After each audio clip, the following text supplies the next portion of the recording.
programa anterior... Quanto mais tira de um homem, mais cansado e esgotado ele fica. Mas quanto mais você tira de Jesus, mais ele ama. Hoje com o pastor Joseph Prince. Jericó era a cidade da maldição.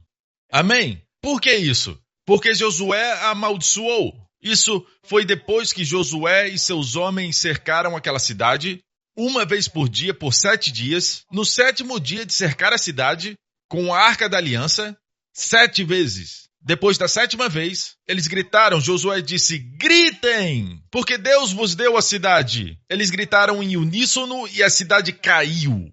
Já fui lá várias vezes e as ruínas ainda estão lá. E Josué queimou a cidade. E uma camada de cinzas ainda existe lá. As cinzas. Então ele queimou a cidade e disse, ninguém leva o ouro, a prata, nem os despojos da cidade. A cidade foi um dízimo. Foi a primeira das cidades que Deus lhes daria. Das outras pegaram os despojos, mas não da primeira. Acã fez isso e morreu. Tudo ali foi dado para Deus. Se alguém pegasse dali, seria amaldiçoado. Amém? E Josué disse, maldito seja diante do Senhor o homem que reconstruir essa cidade de Jericó. Ao preço de seu filho mais velho lançará os alicerces da cidade, e ao preço de seu filho mais novo porá suas portas. Ninguém deveria reconstruir a cidade, ela estava amaldiçoada. Se fizesse isso, seu primogênito morreria. Quando lançasse o alicerce, quando colocasse o portão, o caçula morreria. Isso aconteceu em 1 Reis. Um homem chamado Iel fez isso. Lançou os alicerces com Abirão, reconstruiu Jericó. Lançou os alicerces à custa do seu filho mais velho, Abirão, e instalou as portas à custa do seu filho mais novo, Segubi, de acordo com a palavra que o Senhor tinha falado por meio de Josué. Por isso era a cidade da maldição. Toda essa terra é a cidade da maldição. Deus enviou seu filho para a cidade da maldição. Imagina, Jesus foi para a cidade da maldição e salvou Zaqueu. E hoje vai ver que também salvou um mendigo cego, certo? Então, vamos ver aqui. Agora chegaram a Jericó. Quando Jesus e seus discípulos, juntamente com uma grande multidão, o filho de Timeu, Bartimeu, que era cego, estava sentado à beira do caminho pedindo esmolas. Veja, Bartimeu não era o seu nome. Bartimeu quer dizer filho de Timeu. Bar, em aramaico, em hebraico é Ben. O aramaico e o hebraico eram as línguas que Jesus falava. Aramaico e hebraico eram como água e gelo, muito semelhantes. Uma se falava bota, outra botá, eram semelhantes. Amém? Estou certo? Esse tipo de coisa. A minha esposa é chinesa. E a primeira vez que eu falei com seus pais, eu tentei falar chinês. E notaram meu sotaque? Faz toda a diferença. Então o hebraico era semelhante ao aramaico. Então Bar significa filho, filho de Timeu. Veja, Timeu é a versão traduzida, mas em hebraico é Timé, filho de Timé. E Timé é usado no livro de Levítico para impuro. Então ele não tinha nome. Bartimeu não era um nome, era filho de Timé, filho de Timé. Filho do impuro, filho do impuro. Agora, essa é a minha opinião pessoal. Eu não estou dizendo que é verdade, é a minha opinião. Eu acho que o seu pai Timei fez algo drasticamente errado, que toda a cidade ficou sabendo. Ele provavelmente foi quem reconstruiu Jericó naquela época. Essa é minha opinião, ok? Eu penso assim, eles o chamavam de filho do impuro, filho do impuro. Ele era apenas um pobre cego. Ele era um mendigo. É assim que o mundo é assim que nós somos. Nos afastamos de Deus. Ele nos deu uma escolha. Te deu livre-arbítrio. E você diz, por que Deus não impediu Adão de comer o fruto? Deus não é todo-poderoso? Sim. Se ele quisesse robôs, teria feito isso. Se o Deus Todo-Poderoso usasse seu poder, quando Adão fosse pegar o fruto, Deus pegaria a mão de Adão e faria a sua mão, com grande velocidade, bater no seu rosto. Ele poderia fazer isso. Mas Deus seria justo se Deus criasse um ser com liberdade moral e fizesse isso. Mas Deus não queria robôs, ele queria uma pessoa com livre escolha, para amá-lo por vontade própria, para adorá-lo. Mas havia um risco envolvido. Ele não podia, por causa do risco, não criar um ser livre. Mas tem uma coisa. Você é livre para escolher, pode sair daqui agora se quiser. Nenhum anjo vai te impedir disso. Mas você não pode escolher o resultado final da sua escolha. Isso foi pré-determinado. como o fogo queima. Pode colocar o dedo no fogo, mas não pode dizer, não quero me queimar. Não, escolheu colocar o dedo lá, mas não pode escolher não se queimar. A queimadura foi escolhida antes da fundação do mundo. Ok? Você está me entendendo? O salário do pecado é a morte, mas o dom de Deus é a vida eterna através de Jesus. Debaixo do céu não há nenhum outro nome pelo qual devamos ser salvos. Jesus disse, eu sou o caminho, artigo definido, a verdade e a vida. Ninguém vem ao Pai a não ser por mim. Amém? Então, esse mendigo cego, sem nome, ouviu uma comoção. Bartimeu, que era cego, estava sentado à beira do caminho pedindo esmolas. Quando ouviu que era Jesus de Nazaré, no livro de Lucas diz que ele perguntou às pessoas o que está acontecendo. Ele ouviu o barulho da multidão passando, diferentes sons e ruídos, e percebeu que algo estava acontecendo, tinha uma multidão ali. E ele perguntou, o que está acontecendo? E disseram, Jesus de Nazaré está passando. Eles usavam a expressão Jesus de Nazaré. Hoje é uma expressão honrosa. Mas quando o crucificaram, colocaram essa expressão sobre a sua cabeça, porque era uma expressão depreciativa.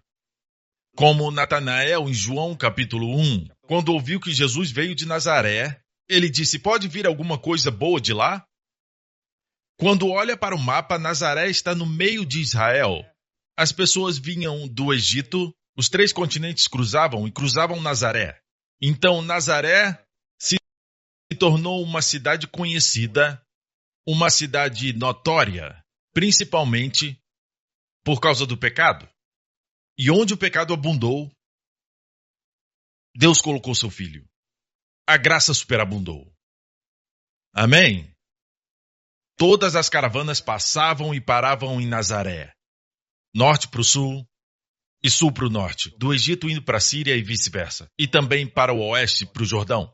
Então, o nome de Jesus se tornou Jesus de Nazaré. Mas nessa época era um termo depreciativo. Mas depois, por causa de Jesus e do que ele é e do que ele fez, se tornou um nome maravilhoso. Amém? Ele ouviu as pessoas dizendo, Jesus de Nazaré está passando. Então ele começou a gritar, Jesus, filho de Davi, tem misericórdia de mim. Ele não gritou, Jesus de Nazaré. Uou! Algo aconteceu no hebraico, Yeshua bar David, Haneni. Haneni quer dizer, tenha graça de mim. Hanan, se o seu nome é João, Yahweh, Hanan, quer dizer, Deus é graça. Foi a mesma palavra que ele usou, Haneni. Tenha misericórdia de mim, tenha graça de mim. Yeshua bar David, tem Hanani, tem misericórdia de mim. Ele não falou Jesus de Nazaré. Que coisa incrível! Disseram que Jesus de Nazaré estava passando, mas esse cego viu mais do que toda aquela multidão. E o evangelho de Marcos é o primeiro evangelho dos 4 evangelhos. Foi a primeira vez que Jesus foi chamado de bar David. No próximo capítulo, na última semana de Jesus, e chegou a Jerusalém, montado em um jumento, eis que o seu rei vem a você, humilde, montado num jumento. E o povo clamou, Hosana ao filho de Davi. Eles aprenderam com o cego. O filho de Davi quer dizer o rei, porque Davi era o rei escolhido por Deus. Jesus tem uma dupla reivindicação do trono. A linhagem de Davi vai até Jesus Cristo. No natural, seu grande ancestral seria Davi. E também ele nasceu como rei. Muitos dizem que ele nasceu para ser rei. Não, a Bíblia não diz isso. Não diz que ele nasceu como herdeiro. Não, quando ele nasceu rei. Os reis magos tiveram a revelação de Deus quando o procuraram e fizeram a pergunta, onde está aquele que é nascido rei dos judeus? Daqui a pouco vamos celebrar o Natal. Ele nasceu rei. E o que esse rei faz? Com todo o poder que ele tem, ele saiu limpando os leprosos, abrindo os olhos aos cegos, multiplicando pouco para abençoar muitos. Ele saiu abençoando. Que rei! Já houve algum rei como esse? Filho de Davi, tem misericórdia de mim! Muitos o repreendiam para que ficasse quieto. A multidão é sempre assim. Uma hora eles gritam, Hosana ao filho de Davi, e depois falam, crucifica-o. Por isso a nossa confiança deve estar no Senhor. Não se amargure com as pessoas. De certa forma, confie nas pessoas. Amém? Mas não coloque sua confiança total nelas. As pessoas falham. A melhor delas falha. Amém? Apenas um nunca falha. Amém? Então eles disseram, fica quieto. Quieto. Certo? Mas ele gritava ainda mais, filho de Davi, Haneni. Mandaram ele ficar quieto, ele gritou mais. É interessante que o povo o conhecia pelo seu pai. Não é o seu histórico, não é quem você é. As pessoas dizem quem você é, ou qual sua formação, mas quem você diz que Jesus é, que faz toda a diferença do mundo. Ele disse, Jesus, tu és o rei. Mas que rei? Um servo rei. Amém? Então aquele homem gritou, Jesus, tem misericórdia de mim. E disseram, cala a boca. E gritou ainda mais alto, Jesus. A última vez que eu li que alguém gritou em Jericó foi Josué e os homens que rodearam as muralhas. No 7º dia, pela 7ª vez, Josué disse, grite, porque Deus nos deu a cidade. Todos gritaram e as muralhas de Jericó caíram. Dessa vez, quem foi que gritou? Um mendigo. E as muralhas da sua cegueira caíram. As duas em Jericó. A propósito, na história militar moderna não há registro em nenhum livro que um lugar foi conquistado em 7 dias e já era deles. Temos Josué e a muralha de Jericó, que em 7 dias a cidade já era deles. Mas Deus fez algo nos tempos modernos em Jerusalém. Por 2000 anos, desde que Jerusalém rejeitou a Jesus Cristo, os romanos entraram, destruíram o templo e os judeus ficaram espalhados. Isso por 2000 anos. Mas Jesus profetizou que Jerusalém voltaria às mãos dos judeus. E em 1967, na Guerra dos 6 Dias, no 7º dia, depois de 2000 anos, Jerusalém voltou para o povo judeu. Deus faz um paralelo desses dois. Amém? E aqui vemos um paralelo de novo. Josué gritou com seus homens, mas aqui um mendigo grita. E as muralhas caíram, e uma outra muralha, na vida desse homem, sua cegueira caiu. Amém? E quando gritou, a Bíblia diz que Jesus parou. De novo, a história de Jericó. Na verdade, é a história de Josué. Jesus ficou parado. Houve um tempo que Josué estava lutando contra os amorreus. Ele e os seus homens. Não muito longe de Jericó. Depois de Jericó, foram para Gilgal. E quando escutaram que os gibeonitas precisavam de ajuda, vieram. E eles lutaram o dia inteiro, lutando contra os amorreus. E eles estavam vencendo contra os amorreus, mas o sol estava se pondo. Muitos já estiveram ali no vale de Aijalon. Se você ficar ali por um bom tempo, você pode ver o sol se pondo de um lado e a lua nascendo do outro lado. Vou te mostrar uma foto do vale de Aijalon. A batalha aconteceu aí, pode ver o sol se pondo de um lado e a lua nascendo do outro lado. Então o que aconteceu foi que Josué percebeu que eles estavam ganhando e o inimigo recuando, mas quando tivessem que parar à noite, o inimigo poderia se recuperar e voltar a ganhar a batalha, se eles descansassem. Então Josué olhou para o sol e Josué disse, Sol, pare sobre Gibeon. E você, ó lua, sobre o vale de Aijalon. Muitos já foram a Israel, e quando você passa pelo vale, você tem que passar quando vem do aeroporto, e vai para Jerusalém, tem que passar pelo vale. E às vezes você consegue ver o sol se pondo e a lua nascendo. Josué disse, Sol, pare! Lua, fique aí! E o sol tem uma força gravitacional sobre todos os planetas. E se ele parar de gerar essa força, a Terra para de girar. Então a Bíblia diz que nunca houve um dia como aquele. A Bíblia diz que quando o Senhor atendeu a um homem, sem dúvida o Senhor lutava por Israel. O sol não se pôs, foi um dia mais longo. Na história chinesa, eles registraram um dia que durou mais do que qualquer outro. E foi na época de Josué, das muralhas de Jericó. Amém? Sol, pare! E aqui, quem está gritando? Lá foi o comandante do exército do Senhor. Aqui temos um cego falando. Jesus, tem misericórdia de mim. E Jesus ficou parado. Aquele que fez o sol parar, ficou parado. Por causa do grito de um rico? Não, mendigo. Um mendigo cego, sem nome. Os reis naquela época ouviam as pessoas importantes. Eles ouviam os outros reis. Eles ouviam pessoas ricas. Mas esse rei parou com o grito de um mendigo cego. Podemos dizer, pobre mendigo, nós somos o mendigo. Nós somos cegos, amém? E estamos todos perdidos na nossa caminhada. E nós ainda nos orgulhamos, nos gabamos do nosso nada. Estamos sempre tentando obter a validação das pessoas. Nós somos uma sociedade atualmente, no mundo de hoje, mais conectada do que todas as sociedades do passado. Mas estamos mais solitários, nós sofremos de depressão e ela está aumentando em escala sem precedentes. Pessoas cometendo suicídio, como nunca antes, os números aumentando. Nós deveríamos estar conectados. Deveríamos ter mais amigos no Facebook. E ainda assim, somos mais solitários. Porque a resposta não é encontrada em quantos likes você recebe, mas é encontrada em como você vê Jesus. O que você vê nele. Amém?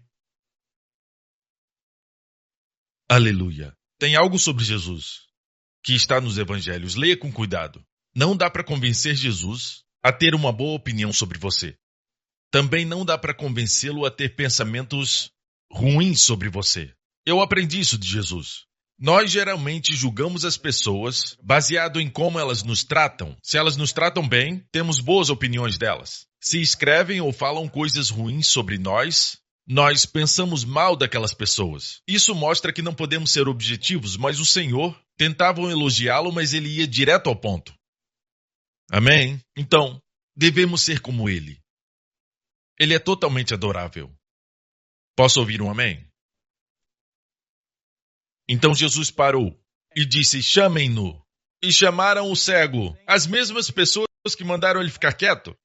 E o que falaram agora? Ânimo! Levanta-te, ele está o chamando. Lançando sua capa para o lado, jogou a sua capa. Todos nós somos hipócritas, nós nos vestimos com folhas de figueira, sem sangue, e achamos que estamos cobertos. Mas uma folha não pode cobrir seus pecados. Deus foi o primeiro a matar um animal e cobrir Adão e Eva. Quando você se veste, você nunca se sente completo. É um trabalho imperfeito, mas quando Deus te veste, irmão, irmã, você fica vestido.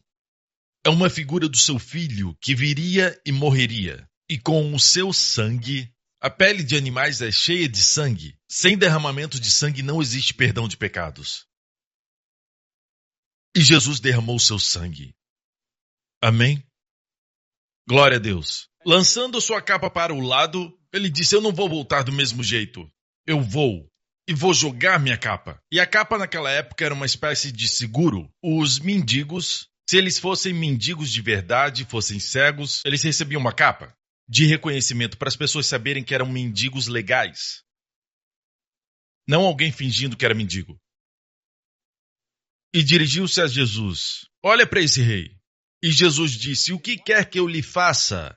O cego respondeu, Rabone, a mais alta forma de respeito. Rabone, não é Rabi, é Rabone, mestre ou Senhor, eu quero ver. Eu amo isso. Esse rei, olha para isso. Quando você vem a um rei, certo? Você vem para obedecer o rei. Você vem para servir o rei. Você vem para presentear o rei. Esse rei perguntou para o mendigo sem nome, o que você quer que eu lhe faça? O que você quer que eu faça por você? Eu estou à sua disposição. Você me ordena. Já houve na história um rei assim? Ele é o mesmo ontem, hoje e para sempre. E ele disse, mestre, eu quero ver. Vá, disse Jesus. A sua fé o curou, eu amo isso. Quando o Senhor cura alguém, Ele não diz, agora você é obrigado a me seguir. Ele sempre disse, vai. O endemoniado gadareno que Ele libertou, Ele disse, volte para casa para os seus amigos. A filha de Jairo, Ele devolveu para a família. O jovem de Naim, que foi ressuscitado, Jesus o devolveu para sua mãe. Ele dizia, volte para sua casa, vá. Ele nunca obrigou a pessoa que Ele curou a fazer nada. Isso é graça. Amém? Sem dúvida ele tinha discípulos, mas ele nunca curou alguém e disse, siga-me. Nunca obrigou ninguém. Aquelas pessoas que estavam lavando as suas redes, André e João, ele disse, siga-me, e eles seguiram. Mateus estava ocupado mexendo com dinheiro como coletor de impostos. Para ele disse, siga-me, e ele o seguiu. Ele nunca curou e disse, agora tem que me seguir. Quando ele curava, quando demonstrava a sua graça, nunca foi para obrigar ninguém. Eu amo ele. Ver Jesus faz meu espírito saltar por dentro. Às vezes não precisamos ver e dizer o que posso aprender disso. Não é sobre você. Quando você vê a sua beleza, o que deve fazer é adorar. Para apreciá-lo, o Pai quer, acima de tudo, que essa Bíblia se torne um álbum do seu filho. E quando você o contempla, fica surpreso. E assim você é transformado de glória em glória, na semelhança do Senhor. Aleluia! Viu o que ele falou para o cego? Vá! E a Bíblia diz, imediatamente ele recuperou a visão e seguia a Jesus pelo caminho. Foi seguindo Jesus pelo caminho. Jesus disse, vá! Sabe o que ele disse? Para onde você for, eu vou. Aleluia! Que Salvador! Que Deus! Aleluia! Deus está curando pessoas agora. Obrigado, Senhor. Obrigado, Senhor Jesus. Glória a Deus. Obrigado, Jesus. Se você tem um problema nas suas juntas, fique de pé agora. Tem alguém aqui com um problema no ombro direito? Fique de pé agora. Um problema no cotovelo também. Comece a mover essa área. Comece a mover agora, em nome de Jesus, em todo esse auditório. Alguém com problema no pescoço, na verdade você nem podia virar a sua cabeça. Agora você pode, vire, veja o que o Senhor fez. Amém, obrigado Jesus, obrigado Jesus. Amém, dor de cabeça. Se foi, enquanto eu pregava, se esse é você, fique de pé. Fique de pé agora, onde estiver, se a sua dor de cabeça passou. Alguém já tinha esse problema por algum tempo. Vocês que estão de pé, amém? Se você foi livre da dor, acene assim, agradecendo. Todo tipo de cura está acontecendo. Existe também alguém aqui que tem um ente querido que tem vomitado nos últimos dias, certo? Eu acho que é alguém próximo de você. Acho que uma criança. Não uma criança, mas um menino mais velho. Você vai para casa e ele vai estar bem. Amém? Escreva para nós e diga o que aconteceu. Qualquer testemunho que quiser dar, se você ainda não sabe se recebeu a cura, mas souber depois, escreva para nós e nos diga o que aconteceu. Glória a Jesus. Dê a ele o louvor, a glória e a honra. Amém. Obrigado, Jesus. Jesus está vivo hoje. E o mesmo Jesus que curou Bartimeu vai curar você. Amém. Muitos anos atrás, quando Josué estava prestes a conquistar Jericó, na noite anterior ele viu um homem empunhando uma espada. E ele perguntou ao homem, você é por nós? Ou está aqui? De que lado você está? Está de algum lado? Está com o inimigo? E o homem disse, eu sou comandante do exército do Senhor. Eu não estou aqui para tomar lado, estou aqui para assumir. Aquele homem era Jesus em sua forma pré-encarnada, porque ele disse para Josué, tira suas sandálias, porque o lugar que você está é santo. E a Bíblia diz que Josué o adorou. O mesmo Jesus veio a Jericó, agora em forma humana. Amém? Mas sem espada dessa vez, apenas curando. Amém? Você está feliz que não estamos mais na lei? Estamos sob a graça. Jesus trouxe a graça, glória a Deus. Dê a Jesus o louvor, a glória e a honra. Cabeças baixas e olhos fechados. Talvez você esteja aqui e você sabe que está perdido. Não estou dizendo quão bom você é, o quão bom você tem sido. Não falo de obras, mas que você sabe que está perdido. E a salvação só vem pelo nome de Jesus. Só o seu sangue pode te lavar. mais alvo do que a neve. O que pode ser mais branco que a neve? A neve é tão brilhante que às vezes você tem que usar óculos escuros para não ficar cego. E ainda assim, quando o sangue de Jesus te lava, você fica mais alvo do que a neve. Amigo, você quer ser lavado pelo sangue de Jesus? Quer nascer de novo? Se esse é você, onde você estiver, faça essa oração comigo. Diga: Pai Celestial, obrigado pela dádiva do teu Filho. Obrigado por me amar e enviar Jesus para morrer pelos meus pecados, como o meu substituto divino. Naquela cruz, ele levou meus pecados e todo o meu julgamento, até que foi terminado. E tu o ressuscitaste dos mortos, como uma declaração de que os meus pecados foram perdoados. Jesus Cristo é o meu Senhor, e de agora em diante sou grandemente abençoado, altamente favorecido e profundamente amado. Em nome de Jesus. E todo o povo diga: amém, amém. Fique de pé. Louvado seja o nome de Jesus. Glória a Deus. Alguns de vocês estão saindo de férias. Vou orar por sua proteção. Não menospreze isso. Levante as suas mãos nesse lugar. Pai Celestial, te agradeço que tu és o Deus que ordenou os teus anjos para guardarem o teu povo. Eu oro por aqueles que vão viajar nessa semana que vem, para aqueles que vão sair de férias e também para aqueles que vão ficar no seu cotidiano quando forem se deslocar. Senhor, eu oro, ordena os teus anjos para protegê-los, para livrá-los de todo mal. Proteja o teu povo durante essa semana de qualquer dano, perigo, acidente, terrorismo e de qualquer tragédia. E também os proteja, Senhor, de infecções e de doenças. Pai, em nome de Jesus, eu oro que tu vais na frente deles